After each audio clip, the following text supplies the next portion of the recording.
हमारी लाइफ का वो फेज जो सबसे कंफ्यूजिंग, सबसे एक्साइटिंग और कभी कभी सबसे फ्रस्ट्रेटिंग होता है। यानी अगर अभी तुम 14 से 20 साल के बीच हो तो अगले 12 मिनट आपकी लाइफ के बेस्ट 12 मिनट होने वाले हैं। कभी कभी लगता है कि सब कुछ आउट ऑफ कंट्रोल हो रहा है, फ्यूचर अनसर्टेन लगता है, सेल्फ डाउट आता है और सबसे बड़ी बात, हमारे पास कोई ऐसा लाइफ लेसन सिखाने वाला नहीं होता जो रियल लाइफ में हमारे काम आए। मैं आपको ऐसी 10 बातें बताने वाली हूँ जो काश मैं 15 साल की तनीषा यानी मेरी यंगर सेल्फ को दे पाती, पर अफसोस ना ही मैं अपने पास्ट को बदल सकती हूँ और ना ही पास्ट में जाके मेरी गलतियों को सुधार सकती हूँ। इसीलिए जो गलतियाँ मैंने करी है वो इस वीडियो के थ्रू आपको करने से रोकना चाहती हूँ, ताकि आपको वो रिग्रेट या वो पेन फील ना हो जो मुझे आज तक होता है। तो अभी अपनी एज कमेंट करो और इस वीडियो को फुल स्क्रीन पर सेट कर लो ताकि आपके दिमाग में ये सारी एडवाइस छप जाए। और आई रिक्वेस्ट कि इस वीडियो का एक भी पार्ट मिस मत करना, वरना आपका ही लॉस होगा। So let's start. फर्स्ट, खुद की वैल्यू समझो और फालतू लोगों को इम्प्रेस करना बंद करो। सबसे पहला और सबसे इम्पोर्टेंट लेसन, लोग क्या सोचेंगे ये सोचना बंद करो। मैं आपको बता दूं कि मेरा एकेडमिक रिकॉर्ड काफ़ी अच्छा रहा है, तो ऐसे में फैमिली और सोसाइटी मुझसे क्या एक्सपेक्ट करेगी कि मैं CA, CS या MBA करके एक अच्छी सी जॉब ले लूँ। बट मेरा इंटरेस्ट शुरू से ही आर्टिकल्स और ब्लॉग्स राइटिंग में रहा है। पहले मुझे लगता था कि ये सिर्फ मेरी हॉबी है, बट जब मुझे इसमें रिजल्ट दिखने लगा तब समझ आया कि इसी में मुझे आगे बढ़ना है। मैंने भी पीयर प्रेशर में आके ऐसा फील्ड चूज कर लिया था जो शायद मेरे लिए सही नहीं था। सच बताऊं, 99% लोग आपके बारे में इतना नहीं सोचते जितना आपको लगता है कि वो सोचते होंगे। सब अपनी लाइफ में बिजी है, कोई किसी के लिए इतना फ्री नहीं होता। हाँ, कुछ लोग होते हैं ऐसे जो खुद की लाइफ से ज़्यादा आपकी लाइफ में इंटरेस्टेड होते हैं, लेकिन ऐसे कुछ ही लोग होते हैं।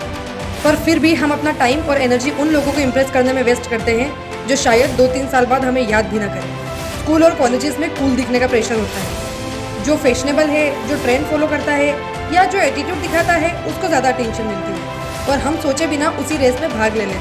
लेकिन ब्रो, ये सिर्फ टेम्परेरी होता है। यकीन मानो 5 से 10 साल बाद किसी को याद भी नहीं रहेगा कि आप क्लास में कितने कूल थे। एक एग्जाम्पल देती हूँ, सचिन तेंदुलकर, विराट कोहली, एलोन मस्क, सुंदर पिचाई, क्या इनको कोई इसलिए याद रखता है क्योंकि स्कूल और कॉलेज में कितने कूल दिखते होंगे?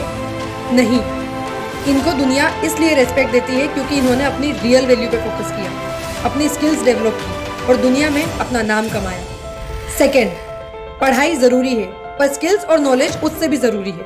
अगर आप सिर्फ मार्क्स के लिए पढ़ाई कर रहे हो, बिना सोचे रट्टा मार रहे हो, तो मैं बता दूं, रियल लाइफ में सिर्फ मार्क्स काम नहीं आएंगे। अगर आप सिर्फ एग्जाम पास करने की सोच रहे हो तो फ्यूचर में प्रॉब्लम फेस करोगे और ये तय है। 3 इडियट्स में रेंचो का ये डायलॉग तो आपको पता ही होगा कि कामयाब होने के लिए नहीं, काबिल होने के लिए पढ़ो। सक्सेस के पीछे मत भागो, एक्सेलेंस का पीछा करो।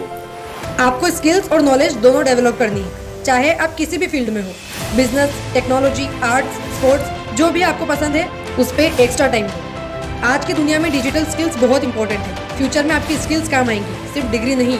सुंदर पिचाई या मार्क जकरबर्ग को डिग्री से ज़्यादा उनकी स्किल्स और विजन ने गूगल और फेसबुक का CEO बनाया। कंपनी में जब आप इंटरव्यू के लिए जाते हो तो डिग्री से ज़्यादा आपकी स्किल्स पे फोकस किया जाता है। और एक और बात, पढ़ाई में भी सिर्फ रट्टा मारने से कुछ नहीं होगा, कॉन्सेप्ट समझना सीखो। थर्ड, रिजेक्शंस और फेलियर्स का डर निकाल दो। मैं 7th क्लास तक स्टेट बोर्ड से पढ़ी हूँ और जब मेरे पेरेंट्स ने मुझे कहा कि अब तेरा एडमिशन CBSE बोर्ड में करवा देते हैं तो आई वॉज सो स्कैर्ड कि इतने बड़े स्कूल में पढ़ाई भी उतनी ही टफ होगी। कैसा होगा, क्या करूँगी, कैसे करूँगी, बट आई डिसाइडेड कि जब मेरे पास ये अपॉर्चुनिटी है तो मैं इसे क्यों ना लूँ। दूसरे बच्चों का सपना होता है ऐसे स्कूल में पढ़ना, और आज मैं कह सकती हूँ कि अगर मैं उस टाइम पीछे हट जाती तो अपनी पर्सनालिटी में इतनी अच्छी ग्रोथ नहीं मिल पाती मुझे। रिजेक्शंस और फेलियर्स लाइफ के पार्ट है। हर सक्सेसफुल इंसान लाइफ में बहुत बार फेल हुआ है। अलीबाबा फाउंडर हार्वर्ड में 10 बार रिजेक्ट हुए, जॉब इंटरव्यू में 30 बार रिजेक्ट हुए, पर आज दुनिया के सबसे बड़े बिजनेसमैन में से एक है। क्यों? क्योंकि उन्होंने फेलियर को एक लेसन की तरह लिया, उसे लेके नहीं बैठे, गिव अप नहीं किया। टाइम का सही यूज़ करो, आज का वक्त फ्यूचर बनाता है। एक बात समझ लो, जो टाइम अभी वेस्ट हो रहा है ना, वो वापस नहीं आने वाला। आपने नोटिस किया होगा, Netflix, Instagram, YouTube shorts, reels, ये सब कैसे भी करके हमारा टाइम खाना चाहते हैं, हमारे दिमाग को पूरा एडिक्टिव बना देते हैं। हम सिर्फ 5 मिनट के लिए फ़ोन उठाते हैं और पता ही नहीं चलता कि कैसे 1-2 घंटे वेस्ट हो गए। लेकिन सोचो, अगर आज से आप सिर्फ डेली 1-2 घंटा अपनी ग्रोथ पे लगाने लगो तो 1 साल के अंदर आप दूसरे लोगों से बहुत आगे निकल सकते हो। ज़्यादा नहीं, बस डेली 1-2 घंटा प्रोडक्टिव चीज़ों में लगाओ और 5 साल बाद जब अपने साथियों से आगे निकल जाओगे तब आपको समझ आएगा कि टाइम का सही यूज़ करके मैंने कितना सही किया थैंक गॉड मैंने तनीषा दीदी की बातें सुन ली। 5th, फेक फ्रेंड्स और नेगेटिव लोगों को कट ऑफ करो। ये एज ऐसी होती है जिसमें हमें दोस्ती सबसे ज़्यादा ज़रूरी लगती है। अगर घर वालों ने बोल दिया कि हम में से और तुम्हारे दोस्तों में से किसी एक को चुनो, तो इस एज में तो बच्चे एक पल के लिए अपने दोस्तों को ही चुनेंगे। लेकिन एक बात बताऊं, आप जिन लोगों के साथ वक्त बिताते हो वही आपका फ्यूचर बनाते हैं। बचपन से आपने सुना होगा कि संगत का बहुत ज़्यादा असर पड़ता है हमारी ज़िंदगी पे। अगर आप लेजी, कंप्लेन करने वाले, नेगेटिव सोच रखने वाले लोगों के साथ रहोगे तो आप भी वैसे ही बन जाओगे। मान लो कि आप जिम जाना चाहते हो लेकिन आपके दोस्त सिर्फ गेम खेल के चिल करना चाहते हैं, तो ऐसे में हर बार जब भी आप जिम का प्लान बनाओगे तो वो आपको बोलेंगे अरे यार छोड़ना, बाद में देखेंगे, पहले गेम खेल लेते हैं। आप भी उनके साथ चिल करने लगते हो और धीरे धीरे आपके सपने, आपकी ग्रोथ सब रुक जाती है। इसलिए फेक दोस्तों और नेगेटिव लोगों से जितना हो सके दूर रहो। ऐसे लोगों के साथ टाइम बिताओ जो आपको इंस्पायर करे, जो आपको बेटर बनाए। 6, अपने पैशन पे काम करो। अभी स्टार्ट करना जरूरी है। बहुत लोग कहते हैं कि पैशन फॉलो मत करो, सिर्फ सेफ करियर चूज करो। लेकिन सच ये है कि जो लोग अपने पैशन पे काम करते हैं वही दुनिया में कुछ बड़ा करते हैं। अगर आपको म्यूजिक पसंद है, पेंटिंग पसंद है, राइटिंग या बिजनेस पसंद है तो अभी स्टार्ट करो, जिसे मैंने किया।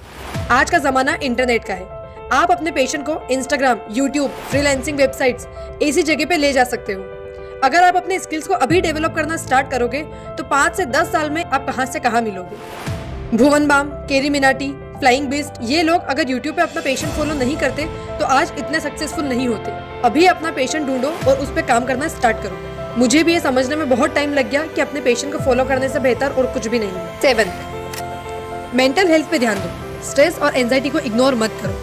आजकल की फास्ट लाइफ में स्ट्रेस और एंजाइटी एक कॉमन प्रॉब्लम बन चुकी है। स्कूल का प्रेशर, पेरेंट्स की एक्सपेक्टेशंस, दोस्तों के कंपैरिजंस, रिलेशनशिप्स, इतना कुछ होता है कि हम मेंटली एग्जॉस्टेड फील करते हैं। लेकिन मेंटल हेल्थ कितनी ज़रूरी है ये तुम्हें अभी समझ नहीं आएगा। जब भी लो फील करो, किसी अपने ट्रस्टेड फ्रेंड या फैमिली मेंबर से बात कर सकते हो। जर्नलिंग स्टार्ट करो, अपने थॉट्स लिखो और अपने इमोशंस को समझने की कोशिश करो। सोशल मीडिया का बैलेंस रखो, आधी फसाद की जड़ तो यही है। 8, दूसरों से खुद को कंपेयर करना बंद करो और अपनी जर्नी पे फोकस करो। देखो यार, सोशल मीडिया का ज़माना है। इंस्टाग्राम पे सब परफेक्ट दिखते हैं, किसी की लेविश लाइफस्टाइल, किसी का परफेक्ट रिलेशनशिप, किसी की सक्सेस स्टोरी, और देखते देखते हम खुद को उनसे कंपेयर करने लगते हैं। अरे उसकी लाइफ कितनी परफेक्ट है, मेरी तो बहुत बोरिंग हो गई है। उसको इतनी जल्दी सक्सेस मिल गई, मैं तो अभी तक इसी जगह स्टक हूँ। और ये कंपैरिजन का जाल हमें एंजाइटी, डिप्रेशन और सेल्फ डाउट में डाल देता है। बट एक बात याद रखना, जो तुम देख रहे हो वो बस हाईलाइट रील है, रियल लाइफ नहीं है।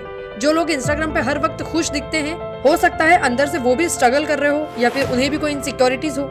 चलो एक छोटी कहानी सुनाती हूँ। मेरे एक दोस्त ने मुझे बोला, यार मुझे भी एक यूट्यूब चैनल स्टार्ट करना है, बट जब केरी मिनाटी या भुवन बाम की वीडियोस देखती हूँ तो लगता है कि मैं कभी उनके लेवल तक पहुँच नहीं सकती। ट्राई करने का क्या ही फायदा। और मुझे उसकी सोच पे गुस्सा आया, क्योंकि केरी और भुवन ने भी एक दिन जीरो से ही शुरुआत की थी।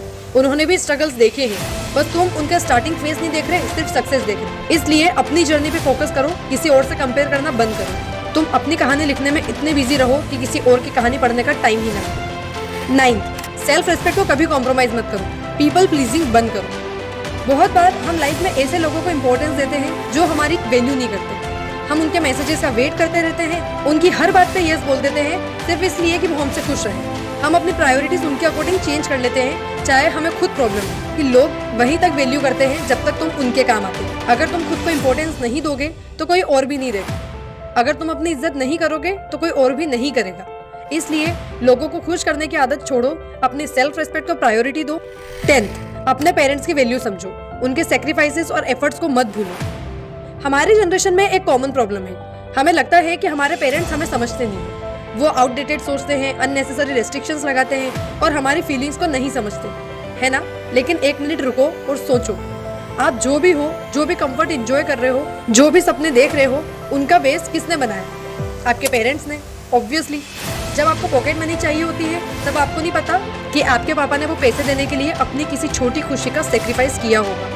मुझे याद है एक बार मैंने अपने पापा से बोला, आपको मेरे ड्रीम समझ नहीं आते, और उनका बस एक जवाब था, बेटा मैंने अपनी लाइफ में जितनी मेहनत की है वो सिर्फ इसलिए कि तुम अपने ड्रीम्स पूरे कर सको। और तब मुझे रियलाइज हुआ कि हम पेरेंट्स की वैल्यू तभी समझते हैं जब उनका सपोर्ट हमारे पास नहीं होता, लेकिन तब तक बहुत देर हो चुकी होती है।